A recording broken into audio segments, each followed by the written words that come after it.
Hey, this is Marti Hampton with Remax One Realty, and I'm here today to answer that question for you. Marty, how's the real estate market? And this is for the week beginning with Halloween and going through the first week in November. So let's find out how spooky it is. First of all, let's talk about what's good with the market. What is good with the market is that 16% of the homes that are selling in our market today are selling for cash. That means that there's investors in the market. That's a very good sign. I know recently, about 3 or 4 months ago, we hit, I believe, number 5 on the Forbes top 10 places to buy real estate in the good old US of A. So we came in number 5. By the way, my picture was on the front, my sign was on the front of that. I can send you that report, but it gives you what Forbes thinks are the undervalued marketplaces in the United States. So we were so glad to be among that group. The next good thing about the market is that third quarter foreclosure filings are down by 25%, and this is a very good thing. That means there's going to be less distressed properties in the future, hopefully, because fewer and fewer people are filing for foreclosure. And the next thing that's good about the market is those incredible interest rates. And believe me, they won't last. They're still in the 3 to 4% range, and that is good for sellers and good for buyers. All right, that was the good. Let's talk about the bad.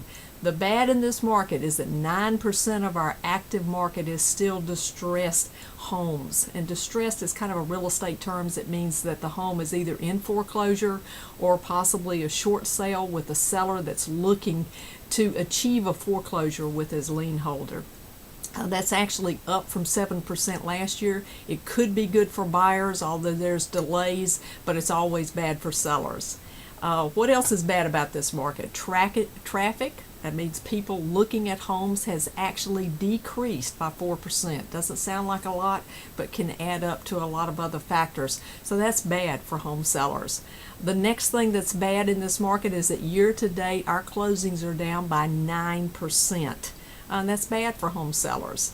The average days on the market is gone from 101 days on the market to 125 days on the market.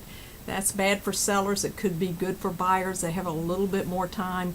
But another part of that report said if the home is listed accurately, it will sell in less than 60 days.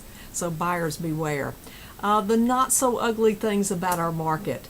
21% decrease in the active listings that buyers have to choose from, and that is good for both buyers and sellers. That means that sellers who are not going to price their homes competitively or not even putting their homes on the market, that's a very good thing for both buyer and sellers.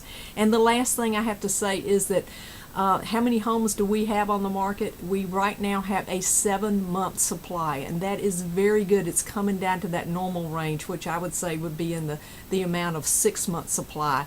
And believe me, that is good for sellers, not as good for home buyers, because there'll be a lag in time that the buyer actually realizes that prime real estate located in the great areas that resell well in our area will sell quicker than maybe they're ready to make that decision. So beware on that.